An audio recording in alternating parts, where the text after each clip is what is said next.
Yes, recording the podcast. Yes, so I am so excited to have one of my good girlfriends here with us today. So, as we are getting back in the swing of things with the podcast, everybody knows we took the summer off, and at this point, half of the fall.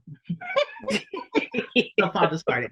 But I wanted to bring on, this is Ashley Sims. And so welcome, Ashley. Thank you for having me. Yeah, thank you for being here. And we'll see a lot more of you. So I wanted to bring her on because we just got through summer travel. And now to me, this is the vacation time where people are wanting to go, out of the country, Caribbean islands once we get through hurricane season, and things like that. So she works for an airline company, and so the information that we're going to give is very general information. Absolutely. But things that you should just be aware of, because being the friend, I get the best stories of crazy passengers. So Ashley, this is what we're gonna do. I'm gonna keep it real short. Just some good information that Absolutely. people should know. So as I travel, the one thing I do see a lot of, which I think it's funny, is the carry-on versus the personal item. And people think that a carry-on is just they're carrying whatever they're trying to take on the plane. But there are measurements, and there's times where carry-ons are having to be checked. So let's start there. Absolutely. So what is your suggestion? What do you tell people when you're having to, speak to these wonderful passengers? Absolutely. So the first thing I want to point out is that different airlines have different requirements. As you all may know, those of you who travel frequently, the ones who are paying out of pocket for those high fees for baggage, you already know what you can and cannot carry. There are those who are not frequent travelers. Different airlines, for example, you are allowed 2 items. You are allowed a personal item and you are allowed a carry-on. Your personal item is something as small as a purse. It's something as small as a book bag. Your personal item is something that can go under your seat. A carry-on is something that goes above your head. So when you think about a carry-on, it's something that's not stuffed, because even though it may be a book bag or it may be a purse, you cannot overstuff it to its max where you feel like you can't zip it or you feel like it's busting at the seams, because even still in its natural form of where it's the capacity of its carry, it's supposed to fit comfortably under the seat or over top of your head. Again, three is not the number. If you're familiar with Schoolhouse Rock, 3 is not the number. The number is 2. So what does that mean? That means if you can count it, it's a bag. If you can put something in it, that's a bag. Now, understand that if you have food that you're going to eat on, if you come on a plane with a McDonald's bag, a Chick-fil-A bag, a Starbucks bag, no, we know that you're going to eat on the plane, because there are some flights that only do refreshments, and you've probably been traveling all day and haven't had anything to eat. So we're not being as childish as taking away your food items, but those purses, those fanny packs, that's a bag. Let's see, cosmetic bags, it's a bag. So anything that you can put something inside, it's considered a bag. And you either have one or two options. You either consolidate or you either check one of your bags so that you can have 2 instead of 3. So, because I think I have perfected the bag of bags. So I will, whatever my personal item is, probably should be a considered a carry-on, because I will pack. It fits under my seat though, but I will pack it, and And I'm always fearful. Like nothing in my head is like, what if I ever stuck in an airport or there's a flight delay or flight cancellation? I know at least I'm able to freshen up and put on a new Yes. pair. A new Yes, pair of underwear. absolutely. Absolutely. I know. I mean, that's important. And that's what I would like a lot of people to know. Again, working for a company and being an outsider are two different things. And I'm not here to say, to tell you what you should or should not do. I'm just giving advice. Right. So that you have an easier travel when you do start to travel, or if you are going to travel in the future. There are situations where you are stranded at the airport. There are situations where you can't get your luggage that you did check. So those are your carry-on items. Those are things that that you use your toothbrush, your small items that you can freshen up, whether you have to take a bird bath or just to wash your face. Those are the items that you want to take. You don't want to take a week long of or a month long of clothes for your carry-on. No, that's not what that's for. Right. Not everybody has their stories. Oh, my luggage was never arrived. They lost my stuff. I get that. I get that a lot. But for your carry on, bring it down to a million. Because what people don't realize is that everything is weight. So it's lucky enough they're not saying you just need to bring you and your ID. You can't bring no bags. You know what I'm saying? Mm-hmm. And we say you have 50 pounds, or some companies have 60 pounds, and some companies are going higher with 80 pounds that it can't be over, or you're going to pay an additional amount of money. It's all a factor of getting you from one location to the next, safety wise. So mm-hmm. No, I was going to say, and you don't want to put or mention times or situations where we know that the weight of a plane has been the demise of people. But every time that you and I talk about, I just think about it like Aaliyah, and how the weight of the plane, made a difference in whether that plane was arriving safely or not. Mm-hmm. So it does matter, and I think it's just, sometimes I think it's that people just don't know. Although we say ignorance is not an excuse, but like some of the things. Like we've all seen viral videos of people acting berserk at the airport and stuff like that. But when you see it in person, I'm just like, everybody else here is complying. Why do you have to be the only one? Absolutely. Absolutely. Yep. That wants to show your tail. Yeah, so let's back up even further. Let's talk about like even the 2-hour window, or my ticket says the plane is not supposed to leave until such and such time, but I got, I'm here 10 minutes before and I can't get on the plane. Why not?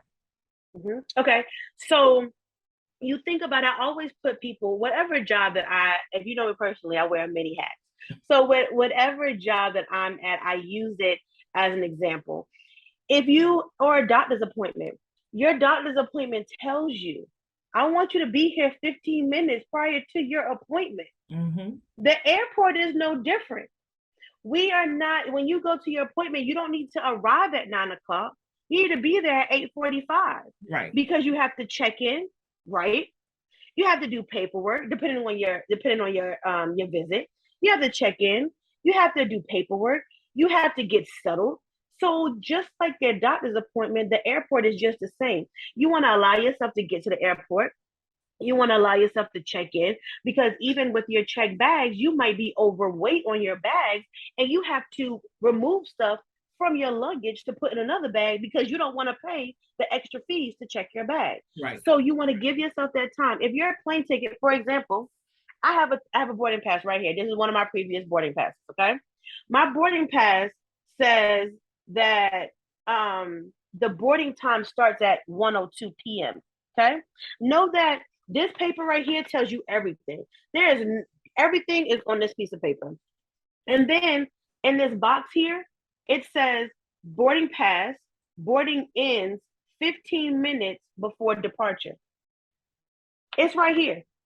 So we can't get on the plane at 2:00.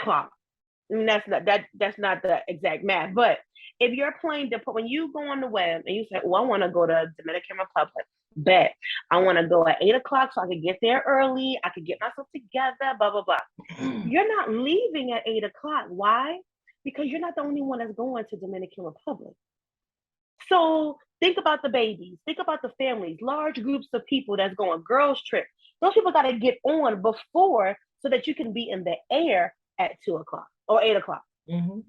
We don't board at that time. We have to give, there's a process for everything. When you go to work, your job expects you to be there at 8 o'clock on the dot. Now, working for the hospital, I have to be to work at 8 o'clock. That means that the doors are open. Patients are coming with questions. But I'm irritated because I didn't get my coffee. I didn't sit down and pray. I didn't do my daily devotion. Why? Because I came in when the doors open. I didn't give myself that time to get in the mood to work. Mm-hmm. So think of that when you're traveling. Give yourself time to get something to eat. Give your time to get through the boarding process. Give us time to board the plane. The quicker we are able to board the plane and on time, the easier you are to get to your destination a little quicker. So that is a big argument, a big discrepancy at the airport. My plane leaves at 8. Your doors are closed. Yes, because this beautiful golden ticket says 15 minutes before departure, we can close the door. So please take that time to give yourself that time to travel. That's all a part of traveling. Anything can happen. Traffic. You got spilled coffee on your clothes. You want to change. TSA could be just real crazy. Because there's times you'll go through TSA and the line is like at the front door. And there's other times you can just get right through TSA with no problem. And some people, and that's a good thing, because some people think that when you get TSA, it's just like anything. When something becomes popular, everybody wants to jump on.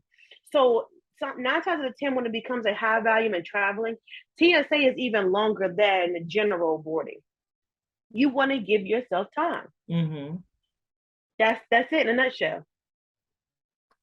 So we've gotten our ticket, we've boarded the plane, we've argued with you what was considered a carry-on versus a personal item. Y'all have made the announcement that you're doing a complimentary check of carry-on luggage, and everybody's sitting there looking around. Like, who's gonna be the first person to get up to volunteer their bag? I have no problem doing it.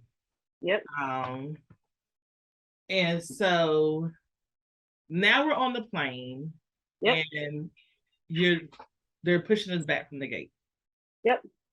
And someone is upset about.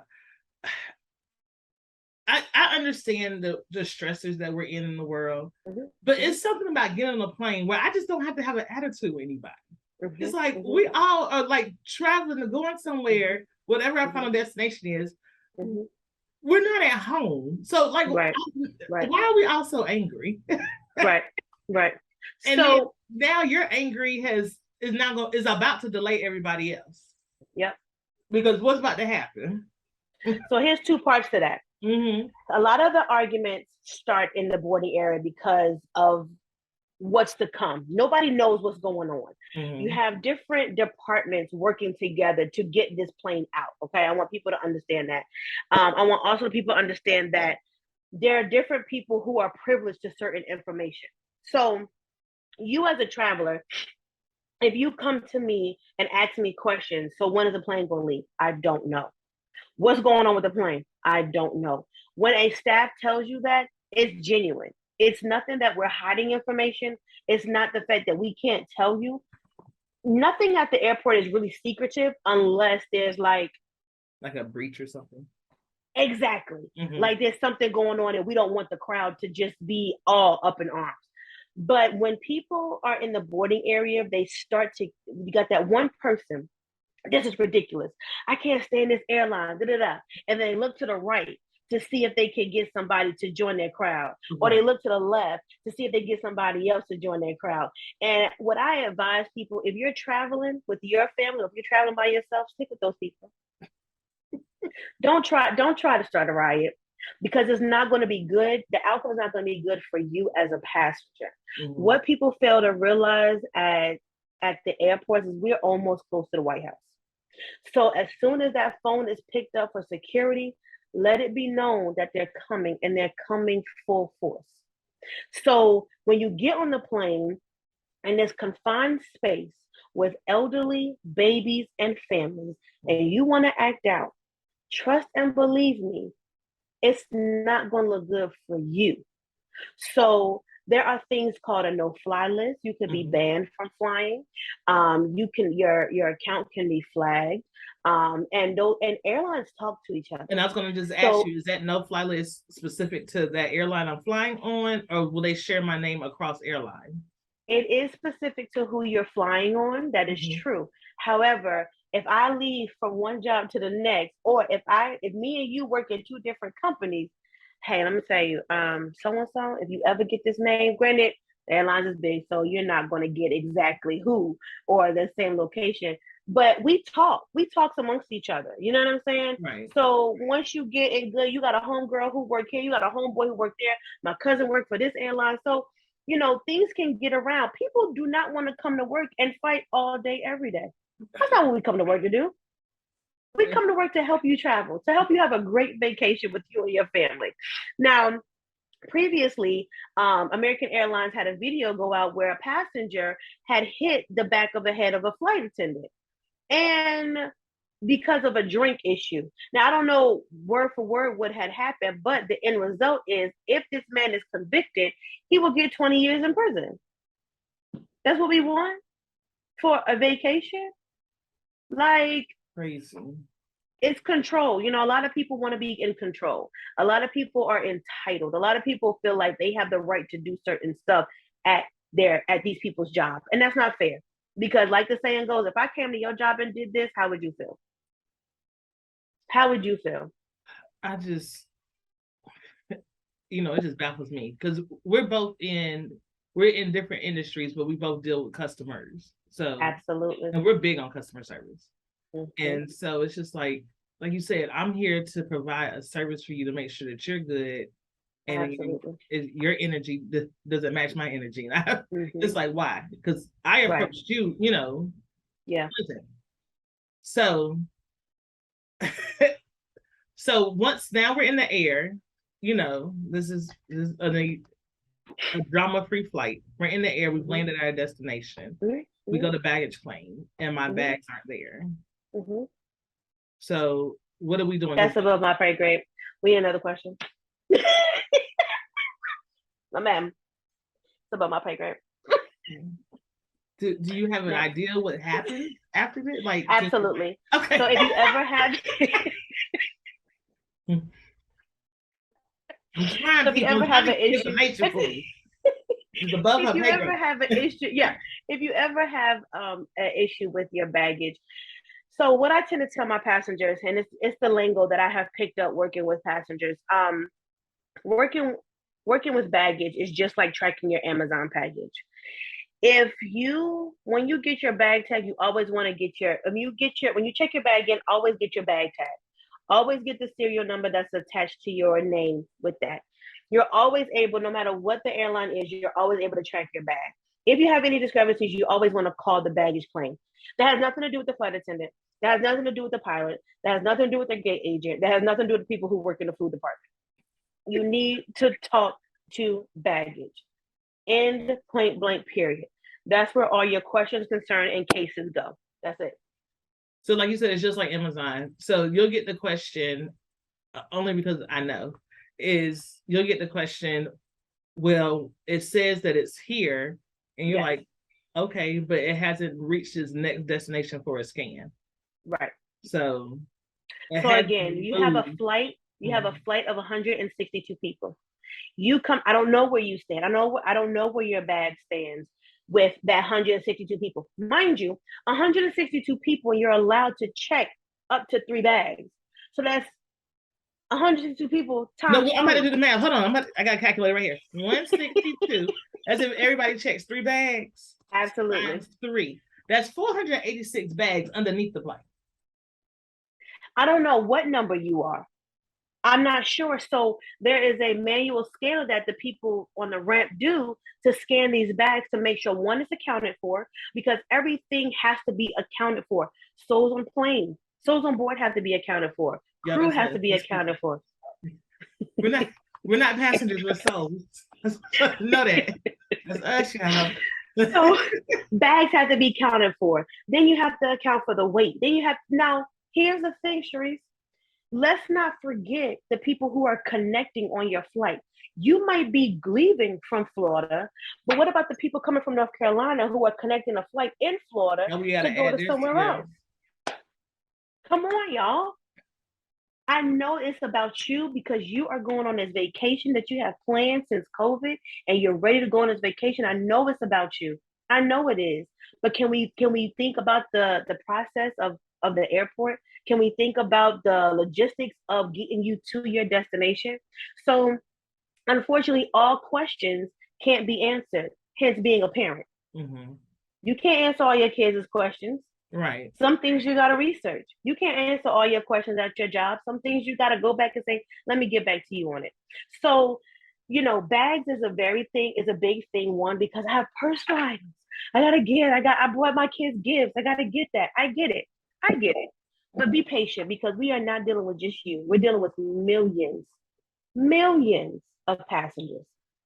Because I'm not just dealing with Tampa because you got people who connected. So I'm dealing with Missouri coming to Tampa. Mm-hmm. So I gotta deal with their bags. So it's just a matter of being patient as much as possible and realizing that there is just not one person that's doing all of the mess up that passengers think that's going on.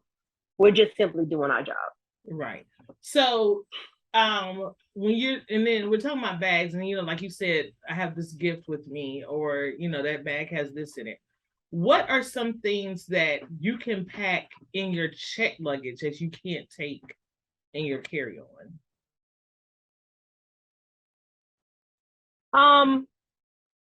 It's a very thin line. The only thing that what I will say here, with our conversation is a bigger thing of Dove wash versus a travel size. Okay. But know that what you check is still being x-rayed, like when you go through security. So do know that it's still being looked at. You just can't think that you're gonna pack I don't know. I don't want to, scare anybody, but I don't want you to think that you could pack a toaster oven in your carry-on and not do security. They're gonna be like, so take this out. Or, hey, Miss Sims, we took this out for you. You can buy another one when you get there. That's just an example. So what you take is those big items, just huge items. Those of you who travel to different areas, like with liqueur and stuff like that, wine and stuff goes on your check bag, not on your carry-on. What are you able to pack firearms in your check bag? So firearms is a different situation. Firearms are checked by themselves. So with carry-ons, that's a whole different check. You check your check bag, and then you let the gate agents know, or the ticket counter know, hey, I'm checking in this carry-on. I'm checking in this armed item. And then that comes with a whole sheet. You have to have a lock. You have to make sure you know the combination and or the key. You got to open it up. It's a whole process when you check a firearm. Mm-hmm. Okay. So I know, depending on the type of battery, can't go on a carry-on versus a checked item. So a lot of luggage have batteries in it. So a battery, sorry, my airplane just went off. If you have a luggage that has a battery attached to it, you have to remove that battery. Lithium batteries is the key word. So anything like lithium batteries, because it can create an explosion within the bag. It doesn't necessarily mean that person is trying to put a bomb. I want that to be clear. I'm not saying People are putting bombs. I'm not saying that at all. It's what we call a lithium battery. If you don't know what a lithium battery is, make sure you go ahead and look that up. But that's what we ask. We ask if there is, do you have any e-cigarettes, mobile devices, or lithium batteries in your bag? If so, we would ask you to power down your item or take that out, so that because of the compression of the plane and everything, we don't want it to overheat and explode. So that's something that you might have to put in your carry bag. So just stuff like that. So e-cigarettes, mobile devices, lithium batteries, that's a no. Keys or medications. Now that's important. So when people are asked, do you have any keys or medication that you want to take out? That's just a just if case. If you are a patient, if you're a passenger who has seizures, if you're a passenger who has diabetes, if you are a passenger who needs to take medicine, don't check that in. Don't check that in. Because anything can happen at the airport. So don't check that in. Because it's the attitudes that come afterwards. Say it again. It's the attitudes that come. Like, my stuff is and I'm gonna be sick, and don't check that in. Please don't check that in. Your medication, what is good is that medication is a free for all. If you have medication, we do not stress about medication. Your CPAP machines, we do not stress. That is something that we want you to have. We want you to have your medication. We don't want you to miss an hour. We don't want you to miss a pill. None of that. Right. We want to please take your medication with you, please. Please. Please. Please. So, those are our little tidbits as we wind down. I want to thank you for enlightening us, because it's just some things people don't know. It's just some people who I know grown people who have never flown before. Yes, absolutely. Right. And so they just don't know. Absolutely. And I'm always one to give out information. Yeah. You can't ever, because we don't know everything. Yeah. So I think it was good. It's good information. Like I said, I want to give some elementary golden goose eggs, if you will. And I say elementary because I'm not an adult. So everything has to be explained to me as a preschooler. So when you are flying, I want you to know your abbreviations, not your city, not your airport locations. Simple as what airlines you're flying on. If you are flying on United, your abbreviation is UA. UA and your flight number. You can Google that. As much as we are in the time where our electric devices are right here on our hip, we use it for everything. Use it for your travel. That is the best way to get around the airport. You want to Google your flight, your airline company, and your flight number. It will pull up your whole ticket. It'll tell you what gate. It'll tell you if it's canceled or delayed. United is UA, Delta is DL, American Airlines is AA. Those are like our three major airlines. So Google and use your phone. We have now been able to upgrade where we now in maps, we're able to look at the airport and look at its blueprint in our maps. Oh, wow. So take the time to use all avenues because again, everybody in the airport cannot answer all your questions. So when you're rushing, when you're stopping somebody to get an answer, you're missing your plane. That's how quickly things move. You know what I'm saying? So use your phone.